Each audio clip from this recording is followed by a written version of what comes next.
الفاتحة. بسم الله الرحمن الرحيم. الحمد لله الرحمن الرحيم مالك يوم الدين إياك نعبد وإياك نستعين اهدنا الصراط المستقيم صراط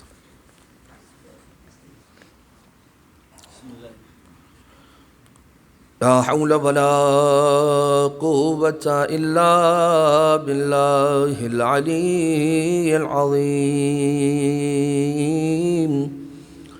حسبنا الله ونعم الوكيل، نعم المولى ونعم النصير. أعوذ بالله من الشيطان اللعين الرجيم. بسم الله الرحمن الرحيم. حمدا لك يا ذا الجود والإحسان والفضل والطول والامتنان، وصلاة وسلاما على من لا ينطق عن الهوى إن هو إلا وحي يوحى. حبيب قلوبنا وشفيع ذنوبنا وطبيب نفوسنا، مولانا ومولى الثقلين جد الحسن والحسين أبي القاسم المصطفى محمد. اللهم صل على محمد وعلى آله الذين أذاب الله عنهم الرجس وطهرهم تطهيرا. اللهم صل على محمد لا سيما على الإمام المنتظر والحجة الثاني عشر واللعنة الدائمة الباقية على أعدائهم ومنكري فضائلهم ومسائبهم وغاصبي حقوقهم من الأزل إلى قيام يوم الدين. أما بعد، فقد قال سيدنا ومولانا أبو الحسن أمير المؤمنين علي بن أبي طالب عليه الصلاة والسلام: إلهي ومولاي أجريت علي حكما اتبعت فيه هوى نفسي ولم أحترس فيه من تزيين عدوي، وغرني بما أحوى وأسعده على ذلك القضاء. صلوات اللهم صل على محمد وآل محمد. تمام تر حمد و ثنا، تسبیح، تقدیس، تمجید خالق لم یزل اور لا یزال کے لیے ہے کہ جو ہمیشہ سے ہے اور ہمیشہ رہنے والا ہے. کائنات جس طرح سے اس نے خلق کی ہے اور اپنے بندوں کو جس طرح سے نعمتوں کے درمیان اس نے گھیرے رکھا ہے، اس کے بعد اسی کی ذات والا صفات کو یہ سجدہ ہے کہ وہ یہ کہے قرآن کریم میں کہ وَإِن تَعُدُّوا نِعْمَتَ اللَّهِ لَا تُحْصُوهَا، کہ اگر تم اس کی نعمتوں کو شمار کرنا چاہو تو اس کا احصاء کرنا بھی تمہارے لیے ممکن نہیں ہوگا. اور ہدیہ درود و سلام انہی ہستیوں کے نام کہ جن ہستیوں کی طرف دیکھ کر پروردگار عالم اپنے خالق ہونے پر فخر کرتا ہے، اور وہ ہستیاں ہیں محمد و عطرت اہل بیت محمد علیہم الصلاۃ والسلام. اللہم صلی علی محمد و آل محمد. مسلسل ہماری گفتگو شب جمعہ کے موقع پر دعائے کمیل کی شرح اور اس کی تشریح اور اس کے مطالب مفاہیم کی طرف اور اس عنوان اور اس ٹاپک پر جاری و ساری ہے.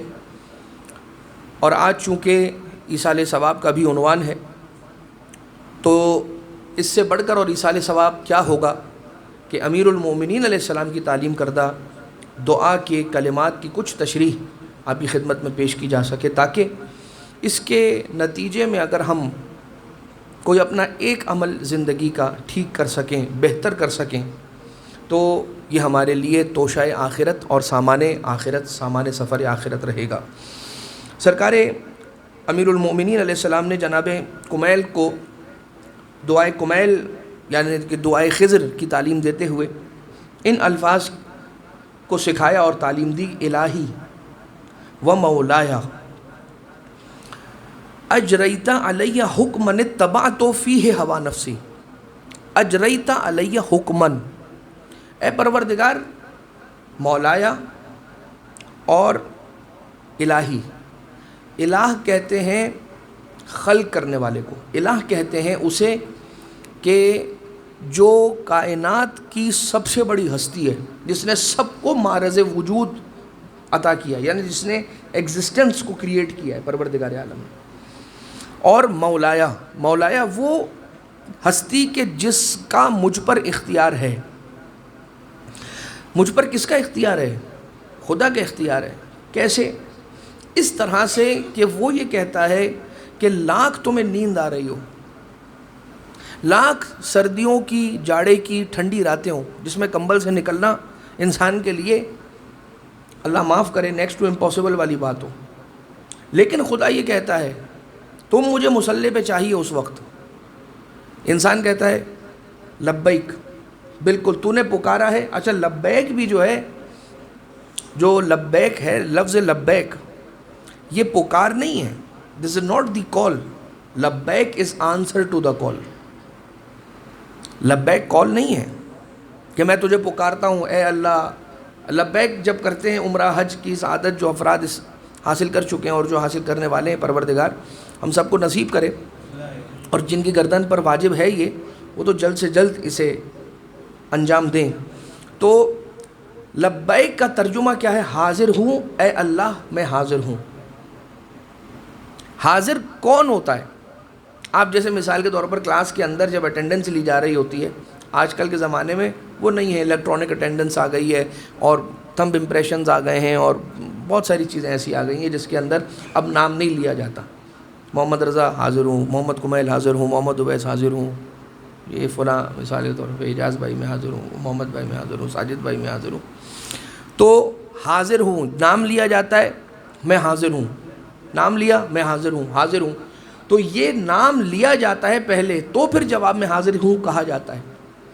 خدا تعالی ہمیں بلاتا ہے۔ یہ جو اذان اور اقامت ہے حقیقت میں صدا ہماری ہے، صدا اذان اور اقامت کی، جو اذان اقامت دے رہا ہے صدا اس کی ہے، لیکن آواز خدا کی ہے۔ یہ بلایا اس نے، صدا جو مائک پر اذان دے رہا ہے، جو اقامت دے رہا ہے، اسے یہ شرف اللہ نے عطا کیا، میری آواز بن جاؤ، جاؤ زمین پر میری آواز بن جاؤ، یوں پڑھ لینا۔ لہٰذا لبیک کہہ کے بندہ آ جاتا ہے۔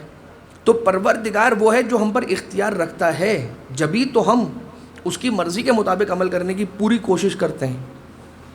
انسان سے اونچ نیچ ہو جاتی ہے، کوئی پرفیکٹ نہیں ہے اس دنیا کے اندر سوائے چہاردہ معصومین علیہ السلام کے، یا ان ہستیوں کے کہ جو چہاردہ معصومین کے سب سے زیادہ قریب ہستیاں ہیں۔ لہٰذا الہی و مولایا اجریت علیہ حکمن، تو نے مجھ پر ایک حکم جاری کیا، یعنی تو نے ایک چیز میرے لیے واجب کر دی اور تو نے حکم دے دیا کہ یہ کام کرنا ہے، یہ واجب ہے، یہ ضروری ہے، یہ اوبلیگیٹری ہے، یہ کمپلسری ہے۔ حکمن اتبعت ہوا نفسی، تو نے حکم لگایا تو مجھے کیا کرنا چاہیے تھا؟ اتبعت حکمک، تیرے حکم کی مجھے اتباع کرنی چاہیے تھی۔ تو نے حکم لگایا مگر میں نے اتباع تیرے حکم کی نہیں کی، اتباع ہوا نفسی، اپنے نفس کی ہوا و ہوس کی میں نے اتباع کی۔ یعنی میں نے یہ کہا کہ ابھی تو بہت ٹائم پڑا ہے، مغرب تو ابھی، مغرب کی بات مثال کے طور پہ نہیں لیں، چلے مغرب کے وقت تک ہم فری ہو جاتے ہیں، لیکن ظہرین کی مثال لیں کہ جس میں انسان کو کام ہوتا ہے، آفس ورک ہوتا ہے، بہت سارے ضروری چیزیں ہوتی ہیں جو کہاں یہاں کی وہاں، وہاں کی یہاں پہنچانی ہوتی ہیں۔ تو انسان یہ کہتا ہے کہ میں ایک یہ کام کر لوں، اپنا یہ بزنس کا ایک ٹاسک پورا کر لوں، پھر نماز کے مصلی پہ آؤں گا۔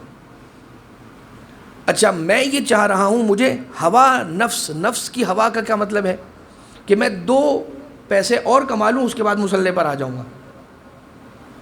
خدا نے حکم لگایا، اور جس وقت حکم لگایا اس حکم کا جیسے ٹائم ہو گیا، اگر میں نے، اب یہ روایت کا میں مفہوم بتا رہا ہوں آپ کو، کہ اگر میں نے کام کے لیے نماز کو چھوڑا تو نئی نماز نہیں ملی، کام بھی نہیں ملے گا، اور اگر میں نے نماز کے لیے کام چھوڑا تو نماز مکمل ہو جائے گی، کام بھی ہو جائے گا، برکت کام بھی ہوگا، سکسیسفل بھی ہوگا، اور اس کے بعد بھی انسان کے پاس وقت بچا رہے گا، اور انسان یہ بار بار سوچے گا کہ یار آج نماز پڑھ لوں، اچھا وہ میں نے تو نماز پڑھ لی ہے، ارے مجھے نماز پڑھنی ہے، پھر یاد آئے گا کہ میں نے تو نماز پڑھ لی ہے۔ کتنی مرتبہ ایسا ہوتا ہے کہ ہم یہ کہتے ہیں کہ آخری وقت پر ہم نماز کو، اگر فار ایگزامپل خدا نہ خواستہ یہ عادت ہو ہماری کہ ہم نماز کو بعد کے وقت پر ٹالتے ہوں، لیکن پھر کسی دن اگر ہم نماز کو اپنے وقت پر، مقررہ وقت پر، کسی بھی توفیق اجباری کی وجہ سے ہم پڑھ لیں، تو پھر یہ ہوتا ہے کہ بار بار ذہن میں خیال آتا ہے کہ نماز تو پڑھ لیں، پھر ذہن میں آتی ہے بات کہ نہیں نماز تو پڑھ لی ہے، یعنی نماز پڑھنے کے بعد بھی اتنا ایمپل ٹائم ہمارے پاس بچ گیا، اسی کو برکت کہتے ہیں، کہ انسان کے پاس ایک چیز، ایک نعمت پڑی رہے، اور اس کے بعد وہ یہ سوچے کہ مجھے اس کو استعمال کرنا ہے، میں اسے کہاں استعمال کروں، مجھے یہ وقت لگانا ہے، میں کہاں لگاؤں۔ اور کبھی انسان یہ ہوتا ہے کہ نماز چھوڑتا ہے اور یہ کہتا ہے ایک کام کر لوں پھر نماز پڑھ لوں گا، تو وہ کام ختم ہوا نہیں ہوتا ہے، دوسرا کام آ جاتا ہے جو شاید اس سے امپورٹنٹ ہوتا ہے، اور پھر اور زیادہ انسان اس کام کے دلدل میں پھنستا چلا جاتا ہے، کہتا ہے کہ یار یہ تو ایک کے بعد ایک ایسا امپورٹنٹ کام چلتا چلا آ رہا ہے، میں پھر نماز پڑھتا ہوں، پھر نماز پڑھتا ہوں، پھر نماز پڑھتا ہوں، اور کئی ایک مرتبہ ایسا ہو جاتا ہے کہ نماز بالکل آخری وقت پر آ جاتی ہے۔ تو اتبعت ہوا نفسی، میں نے اپنے نفس، اور یہ صرف میں نے مثال نماز کے سینیریو کی دی ہے، اس طرح کی اور بہت ساری مثالیں ہوں گی جو یقیناً آپ کے ذہن میں آ چکی ہوں گی، تو اس کی طرف انسان ریفر کرے، اور ذرا سی سوچ کی بات ہوتی ہے کہ جیسے خدا تعالیٰ کا جو اول وقت نماز پڑھنے کی فضیلت ہے نا، روایت یہ کہتی ہے کہ جیسے نماز کا وقت ہوا ہے وہ وقت، اور جو نماز کا بالکل ختم ہونے والا وقت ہے، نماز کا اول وقت اور نماز کا آخر وقت، اس کا بالکل تاثیر ویسی ہی ہے کہ جیسے ایک دوا ہو کہ جس کے اندر جان ہو، اور وہی دوا کہ جس میں سے جان نکال لی جائے، یعنی اول وقت نماز جو پڑھی جائے گی، اور جیسے جیسے اس کا وقت گزرتا چلا جائے گا، میں بغیر وجہ کے یہ بات میں آپ کی خدمت میں عرض کر دوں، خدا سب دیکھنے والے سب جانتا ہے، اس کی طرف سے ڈنڈا نہیں ہے، اور وہ ڈنڈا لے کے کھڑا ہوا وہ والا استاد نہیں ہے کہ جو اپنے بچے کو یا شاگرد کو یا جو اس کے تحت اثر ہے اس کو سزا دینے ہی کے لیے کھڑا ہوا، یہ نہیں، ٹھیک ہے، لیکن انسان کی کوشش کرے کہ وہ وقت کون سا وقت ہے، اس وقت میں کائنات کی ہر شے خدا کی عبادت میں یا اس کی تسبیح کے اندر مشغول ہے۔ جو اذان کا وقت ہوتا ہے اس وقت آپ دیکھیں کہ چڑیوں کے چہچہانے کی عجیب طرح سے آواز آ رہی ہوتی ہے، بہت ساری چیزیں ہو رہی ہوتی ہیں اس وقت جو اذان کے وقت کے علاوہ نہیں ہو رہی ہوتی ہیں، جو اشارے ہوتے ہیں کہ اس وقت کائنات کی ہر چھوٹی سی چھوٹی بھی اللہ کی کریشن جو ہے وہ اپنے اپنے طریقے سے اللہ کی عبادت میں مصروف ہو چکی ہے، لہٰذا اے انسان تو جسے اشرف المخلوقات خدا نے بنایا ہے، تو خدا کی عبادت سے غافل نہیں ہو جانا۔ اب دیکھیں، اتبعت ہوا نفسی وَلَمْ أَحْتَرِسْ فِيهِ مِن تَزْيِينِ عَدُوِّي، اور میں اپنے آپ کو دشمن نے جو مجھے تیری اطاعت سے دور کرنے کے لیے خوبصورت بیوٹیفل کلرفل چیزیں دکھائیں، اس سے میں اپنے آپ کو بچا نہیں سکا، یعنی تیرا حکم تھا لیکن تیرا حکم مجھے بورنگ لگا، اس کام کے سامنے جو کام دنیا میں اور بہت سارے ایسے تھے کہ جن کو میں تیری اطاعت کا کام چھوڑ کے کر سکتا تھا، ایز این آپشن اس کی طرف جا سکتا تھا۔ مثال کے طور پر یوٹیوب پر کوئی ویڈیو لگا کر بیٹھ گیا، یا کوئی معذرت کے ساتھ یہ بھی اسی پریکٹیکل دنیا میں رہ رہے ہیں، کوئی سیریز لگا کر بیٹھ گیا، یا کچھ کر لیا یا کچھ کر لیا، تو یہ میں نے جو شیطان نے رنگ برنگی چیزیں مجھے اللہ کے راستے سے ڈسٹریکٹ کرنے کے لیے ادھر ادھر بنائی تھی، میں اس کو چھوڑ کر اس طرف آ گیا، عدوی۔ اب آ جائیے میں آپ کو ایک حمد اور اس کی شکر کا ایک طریقہ، عدوی کی بات آئی ہے کہ ہمارا عدو کون ہے؟ ایک ہی عدو ہے جس کے بارے میں قرآن کریم نے کہا ہے کہ الم اعہد الیکم یا بنی آدم اللہ تعبدوا الشیطان انہ لکم عدو مبین، کہ کیا تم سے خدا نے یہ وعدہ نہیں لیا تھا اے انسانوں کہ اللہ تعبدوا الشیطان، شیطان کی پرستش مت کرنا، شیطان کے پیچھے مت چلنا، انہ لکم عدو مبین، وہ تمہارا کھلا ہوا دشمن ہے، دشمن کھلا ہوا ہے، لیکن آتا چھپ چھپ کے، بھیس بدل بدل کر آتا ہے، لیکن ہے کھلا ہوا دشمن۔ قرآن نے کہا ہے عدو مبین، ایک ہے عدو مبین، اس عدو مبین کو ہمیں فالو نہیں کرنا، لیکن کسی ایسے کو فالو کرنا ہے کہ جو عدو مبین کے مقابلے پر ہو. اور اسی سورہ یاسین کے اندر خدا تعالیٰ نے کوئی بندے کے ذہن میں آنے والے سوال کو ان ایڈریسڈ نہیں چھوڑا ہے. اسی سورہ یاسین میں آیا شیطان عدو مبین ہے، ڈونٹ فالو ہم. تو اے پروردگار ایسا کوئی مبین دکھا کہ جو تیرے والا ہو، اس کو فالو کرنا ہو. تو کہا فکر نہ کرو، ٹھیک سے پڑھو سورہ یاسین، دوبارہ پڑھو سورہ یاسین، پھر سے پڑھو، نظر آ جائے گا. کیا ہے؟ بسم اللہ الرحمن الرحیم. وَكُلَّ شَيْءٍ أَحْصَيْنَاهُ فِي إِمَامٍ مُبِينٍ. ہم نے کل شے کو رکھ دیا امام مبین میں. اب امام مبین، مبین مطلب کیا؟ کھلا ہوا. اب ہمیں کیسے پتہ چلے کہ کون ہے جو امام ہو اور مبین بھی ہو، کھلم کھلا، جس کو امام کہہ دے کوئی خدا کا نمائندہ ہے. خدا کا نمائندہ تو خدا کا نمائندہ ہی ہو جو اسے کھلے طور پر امام کہے. تو ہمیں تو ایک ہی نظر آیا کہ جسے کھلے میدان میں محمد مصطفیٰ نے بازوؤں سے اٹھا کر زبان سے بتا کر یہ کہا تھا من کنت مولا ہو فہذا علی مولا، وہی ہوگا جو امام مبین ہوگا، اور وہی ہے جو امام مبین ہے. لہٰذا عدوی. اچھا، اب ایک جو بات میں آپ کی خدمت میں عرض کر رہا تھا کہ حمد اور شکر کرنے کا ایک طریقہ یہ بھی ہے کہ انسان خدا تعالیٰ کی اس بات پر حمد اور ثنا اور تسبیح اور شکر کرے کہ اے خدا تیرا شکر ہے اس بات پر کہ تو نے مجھے اپنے دوستوں کا دشمن نہیں بنایا، اپنے دشمنوں کا دوست مجھے نہیں بنایا، تیرا شکر ہے. کتنی ایسی آوازیں اس دنیا کے اندر جو چل رہی ہیں اور چلتی چلی آئی ہیں کہ جو چلتی ہیں براڈ مائنڈڈنس کے نام پر، جس کا سلوگن تو بڑا اٹریکٹیو ہوتا ہے، جو بات کانوں کو سننے کو تو بڑی بھاتی ہے، لیکن ہر بھاتی کھانے والی نہیں ہوتی ہے. معذرت کے ساتھ سمجھ گئے نا بھاتی کا مطلب کیا ہے. لیکن اب آپ یہ دیکھیے، اللہ کے دوستوں کا دوست اور اللہ کے دشمنوں کا دشمن ہونا، یہ تو ہمیں اصول دین کے اندر سکھایا گیا. جیسے نماز، روزہ، حج، زکوٰۃ یہ سب واجب ہے، اسی طرح سے یہ واجب ہے کہ اللہ کے دوستوں سے دوستی رکھنا، یعنی کہ اللہ محمد و آل محمد اہل بیت علیہ السلام، اور ان کے دشمنوں سے نفرت رکھنا، نفرت کرنا. تو حمد خدا تعالیٰ کی اس بات پر بھی کبھی ہم نے کی ہے کہ اے خدا تیرا شکر کہ بہت آئے وسیع النظری کے نام پر، اور کیا کہتے ہیں اس کو، کھلے ذہن سے سوچنے کے نام پر ہمیں اس بات کی دعوت دینے کے لیے کہ فلاں نے جو کچھ بھی کیا وہ تاریخ کا ایک حصہ تھا، ہمیں اس سے کیا. نبی کی بیٹی کے دروازے کو جلا دیا، ہمیں اس سے کیا. نبی کی بیٹی پر یہ ظلم ہوا، کوئی مسئلہ نہیں ہے، نعوذ باللہ من ذالک، انڈرسٹینڈیبل، نعوذ باللہ اس کو انڈرسٹینڈیبل بنا کے آگے جایا جا سکتا ہے. اور اگر ہماری بیٹی کے ساتھ کسی نے کچھ کر دیا ہو، خدا نہ خواستہ، حسنین کی مادر گرامی کے ساتھ یہ کچھ ہو گیا، نو کوئی پرابلم نہیں، زیادہ بولے نہیں، یہ تو سب کو یہ نہیں خیال کہ سب کسی کو کچھ نہیں برا بولو. یعنی آپ اتنے زیادہ اچھے ہیں اور آپ اتنے پازیٹیو ہیں کہ اللہ سے بھی زیادہ پازیٹیو ہیں، جو قرآن کریم میں کہہ رہا ہے تیرے ہاتھ ٹوٹ جائے ابو لہب. تو why didn't Allah use some positive tone for Abu Lahab at that time in the verses of Quran? جب ابو لہب نے نعوذ باللہ من ذالک یہ کہا، کب کہا تھا یہ لفظ، یہ جواب کیوں آیا تھا؟ یہ جواب اس وقت آیا تھا جب ابو جہل نے دعوت ذوالعشیرہ کے وقت جب یہ دیکھا کہ کھانا کھلانے کے بعد، ہم تو نہیں سننا چاہ رہے تھے چونکہ ہمیں تو پتہ تھا کہ کوئی نہ کوئی ایسی ہی بات آئے گی، تو ہم نے کہا کھانا کھا لو. نہیں کھانا کھاتے نا، مرد بنتے کھانا نہیں کھاتے، کھانا بھی چھوڑ دیتے. کھانا تو کھانا ہے، بات نہیں سننی ہے. تو کھانا کھایا محمد مصطفیٰ کا، دانا کھایا، لیکن بات نہیں سنی. اور جب حضرت ابو طالب علیہ السلام نے زبردستی کہا کہ اب اگر کوئی گیا تو پھر ابو طالب ہے، تو اس کا مطلب ہے کہ ابو طالب کا اتنا روب تھا کہ روک سکے، روکا.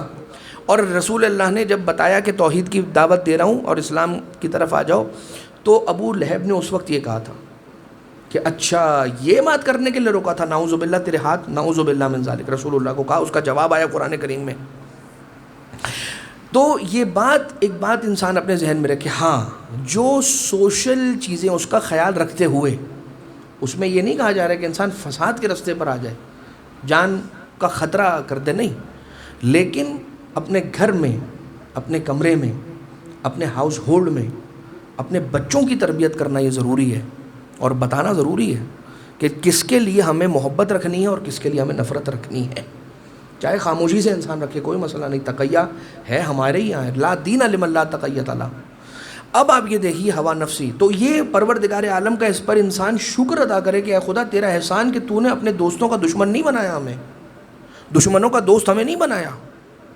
اور کچھ لوگ جب زیادہ پڑھے لکھے ہو جاتے ہیں تو وہ یہ سمجھتے ہیں کہ شاید ہمیں یہاں پہ معافی مل جائے گی.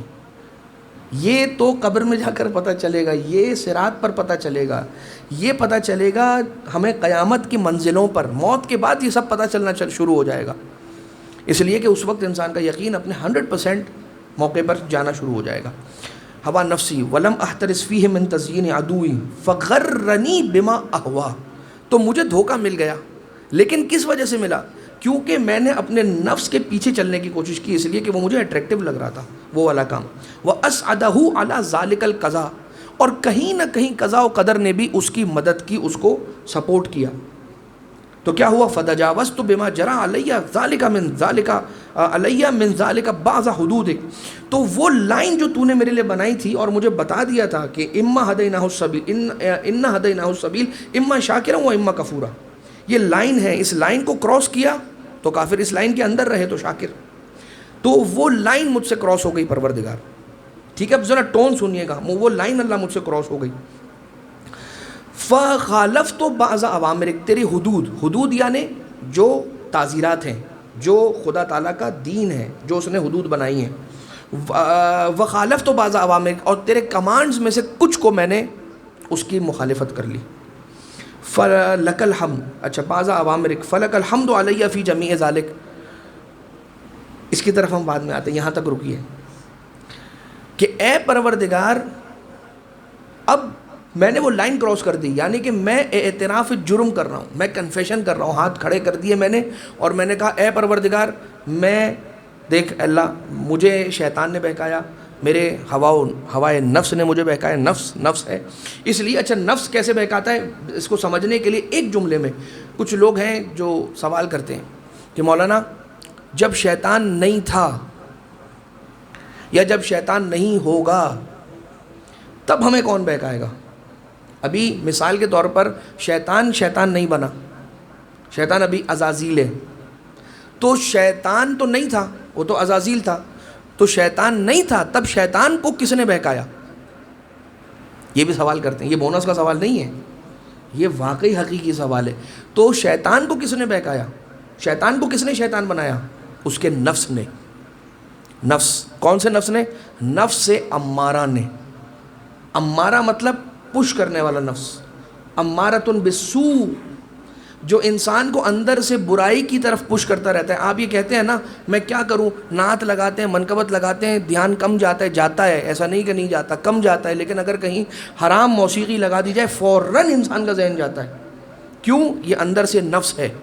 اچھا یہ جو نفس ہے اندر، تو کیا اللہ نے اس کو بیلنس نہیں کیا ہے؟ بالکل بیلنس کیا ہے. اگر نفس امارہ ہے تو اندر ہی نفس لوامہ بھی ہے. تو اللہ نے انسان کے نفس میں یعنی اس کی روح میں دونوں فورسز رکھی ہیں ایکول. کیوں یہ دونوں ایکول فورسز رکھی ہیں؟ تاکہ جب دونوں کی لڑائی ہو تو فیصلہ کرنے والا درمیان میں جسٹس، چیف جسٹس، قاضی بٹھایا ہے، اور اس قاضی کا نام ہے عقل. اور اس عقل کی تربیت اگر کرنی ہے، اور اگر اس عقل کو ایک اچھا فیصلہ کرنے والا بنانا ہے، کیونکہ یہ تو اب ہمارا جسٹس ہے اندر، یہ تو جج ہے اندر، کہ جس کو نمبر دینے کہ میں نفس لوامہ کی بات سنوں کہ نفس امارہ کی بات سنوں. اگر نفس امارہ کی بات سنوں گا تو میں چلا جاؤں گا ایک ایسی ڈگر پر کہ جو حرام ہے، غلط ہے، خدا نے نہیں پسند کیا، بالآخر نتیجتاً میرے ہی لیے برا ہے اس کام کو کرنا. اور دوسری طرف یہ ہے نفس لوامہ ملامت کرتا ہے. لوامہ ملامت کرتا ہے کس بات سے؟ دیکھ یہ غلط ہے، یہ 10 منٹ 15 منٹ 1 گھنٹے کی بات ہے، اس کے بعد ساری زندگی کا افسوس ہے. سوچ لے، ایک بار اور سوچ لے، ترک کر دے، اور پھر اس کا اجر دیکھتے رہیو، اپنی اولادوں میں اس کی برکتیں دیکھ لیجیو. یہ نفس لوامہ ہے. تو وہ کون ہے جو فیصلہ کرے گا کہ مجھے نفس امارہ کی بات سننی ہے کہ نفس لوامہ کی بات سننی ہے؟ وہ ہے عقل. اور اگر انسان آ کر یہ کہے میرے پاس تو عقل ہے، مجھے کسی کی بات سننے کی ضرورت نہیں ہے، مجھے اللہ نے عقل دی ہے، تو اللہ نے جو آپ کو اور ہمیں عقل دی ہے تو اس عقل کو ایسے ہی رکھ کر جو ہمیں دے دیا ہے اس کو ایز اٹ از یوز کرنا پاسبل ہے؟ جواب ہے نو۔ اس لیے پاسبل نہیں ہے کیونکہ یہ عقل اس سٹوریج ڈیوائس کی طرح سے ہے کہ جس میں ہم ڈیٹا سٹور کرتے ہیں، اور اس عقل کی سٹوریج ڈیوائس کے اندر ہمیں کیا سٹور کرنا ہے؟ قرآن، اطرتی اہل بیتی، جو رسول چھوڑ کر گئے، جس کو قیامت تک کے لیے یونیورسل آرڈر رسول نے بتایا ہے، اور یہ گارنٹی لی ہے کہ اگر ان دو چیزوں کو تم نے انسٹال کر لیا اپنے سسٹم میں تو لن تضلوا بعدی ابدا، میرے بعد کبھی you are never going to wander after me حتی یرد علی الحوض، یہاں تک کہ یہ دونوں تمہیں کھینچ کے لے آئیں گی میرے پاس، کہاں؟ حوض کوثر تک۔ اور حوض کوثر جنت کے نچلے مرحلوں پہ نہیں ہے، کوثر ہے جنت کے گریٹسٹ رینک کے اوپر۔ تو اگر کوئی صرف جنت میں نہیں جانا چاہتا ہے، جنت کے ہائیسٹ رینکس کو درک کرنا چاہتا ہے، وہ ان دو چیزوں کو تھام لے۔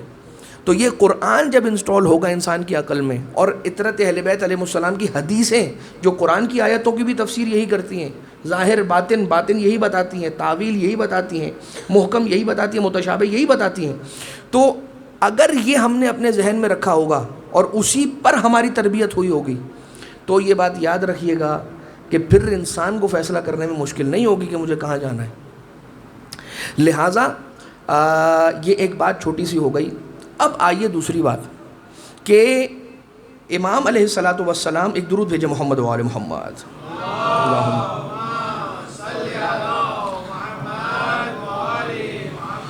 وقد اتیتک بعد تقصیری، اور میں یقیناً تیرے دروازے پہ آ کر کھڑا ہو گیا، تیری چوکھٹ پہ آ گیا، تیرے دروازے کو نوک کر رہا ہوں۔ کب آیا؟ بعد اسرافی علی نفسی، میں نے اپنے نفس کے ساتھ ظلم کیا، اسراف کیا۔ کھانے کے ساتھ اسراف کرتے ہیں، وقت کے ساتھ اسراف کرتے ہیں، اولاد کے ساتھ اسراف کرتے ہیں، علم کے ساتھ اسراف کرتے ہیں، تو نفس کے ساتھ بھی اپنے اسراف کرتا ہے انسان۔ کیسے؟ گناہ کر کے۔ میں نے اپنے جو مجھے اللہ نے ایک امانت دی تھی، مجھے باڈی لی، اللہ کی جو امانت ملی تھی، سول لی جو امانت ملی تھی، اس کے ساتھ میں نے اسراف کیا، ضائع کیا اس کو۔ کیسے؟ اسے غلط چیزوں میں انوالو اور انڈلج کر کے۔ اب میں آ گیا ہوں، یعنی کہ یہ ایک بات تو طے ہو گئی، جو شرمندہ ہو کر آیا ہے وہ اللہ کا مخالف، جب کل اگر مخالف بن گیا تھا اور مخالف کوئی کام کر رہا تھا اللہ کی مرضی کے خلاف جاتا ہوا، تو وہ پروردگار عالم کی خدائی کو چیلنج کرتا ہوا وہ غلط کام نہیں کر رہا تھا، اسی کا اعتراف یہاں پر وہ کر رہا ہے۔ اور کیا کہہ رہا ہے؟ اسراف علی نفسی، کس حالت میں آیا ہوں وہ کتنی حالتیں بتا دیں، مولا نے سکھایا، اور مولا نے کہا خدا کے سامنے کھڑے ہونا اور اعتراف کرنا، کنفیس کرنا، معتذرن، نادمن، منکسرن، مستقیلن، مستغفرن، منیبن، مقرن، مذعنن، معترفہ۔ اے پروردگار معتذر، یعنی عذر لے کر آیا ہوں، میرے پاس عذر ہے، اور عذر جو ہے نا وہ ان جملوں سے پہلے عذر پیش کر دیا گیا جو میں نے آپ کی خدمت میں کہا کہ عذر کیا تھا کہ وہ ٹینٹلائزنگ تھا، اتنا زیادہ اٹریکٹیو تھا، نفس نے اس کو اٹریکٹیو سمجھ کے اس پہ عمل کرنا چاہا، شیطان نے اس پر آ کر مجھے وسوسہ ڈالا، قضاء و قدر نے کہیں پر اس کو سپورٹ کیا، اور بس اس رو میں بہتا بہتا میں وہ لائن کراس کر گیا پروردگار، جو میں نہیں کرنا چاہ رہا تھا۔ بٹوین دا لائنز یہی ورڈز ہیں، میں نہیں کرنا چاہ رہا تھا مگر مجھ سے ہو گیا، تو اب میں کیا کر کے آیا ہوں؟ عذر لے کر آیا ہوں، نادم، ندامت کے ساتھ آیا ہوں، یعنی یہ طے کر کے آیا ہوں کہ اگلی بار یہ مجھ سے نہیں ہوگا۔ منکسر، ٹوٹ کر آ رہا ہوں، ٹوٹ چکا ہوں، منکسر۔ مستقیلاً، شرم سے میری آنکھیں جھکی ہوئی ہیں۔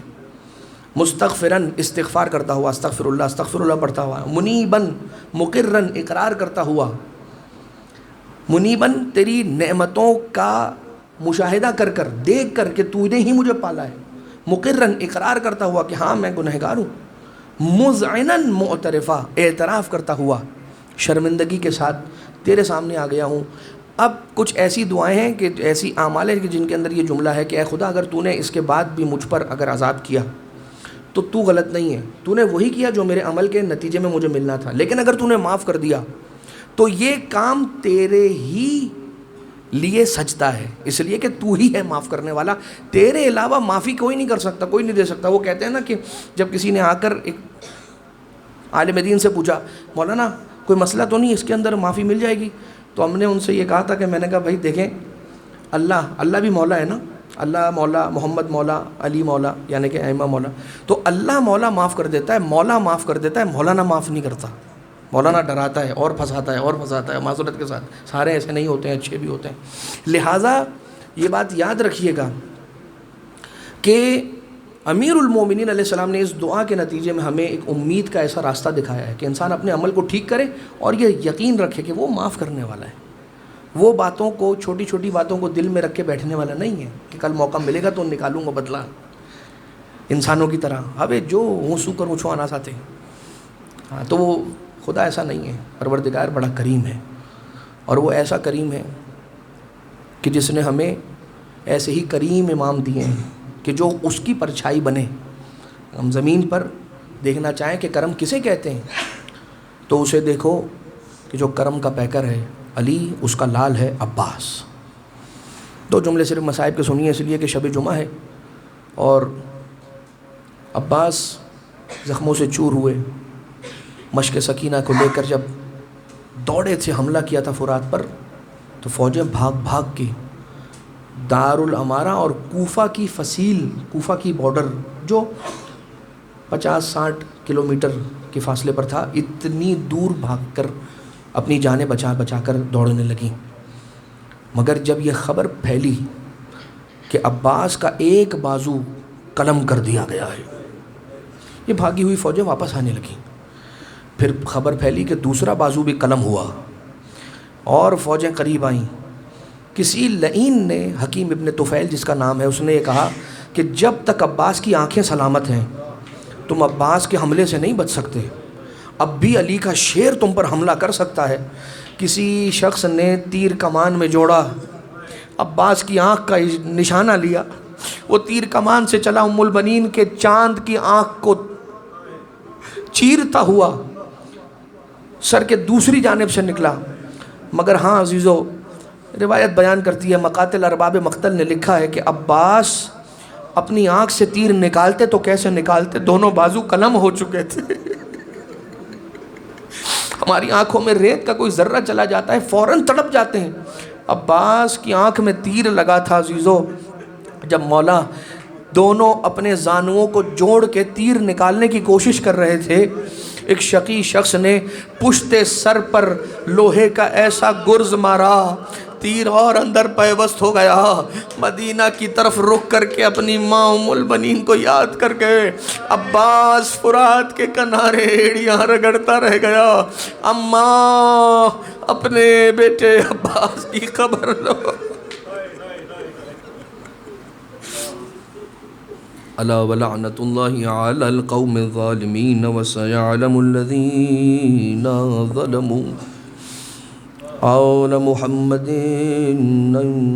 منقلب ينقلب۔ پروردگارا ہمارے اس توسل کو اپنی بارگاہ سے منظور فرما۔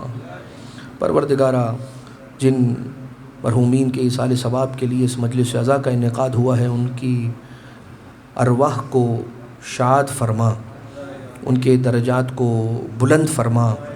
پروردگارا امام زمانہ کے صدقے میں ہم تمام کی حاجات شرعیہ کو روا فرما، اپنے گناہوں سے درگزر فرما، سرکار کے ظہور میں تعجیل فرما، ہمیں مولا کے نوکروں کے خادموں میں شمار فرما۔ ایک سورہ فاتحہ کی تلاوت کی گزارش ہے۔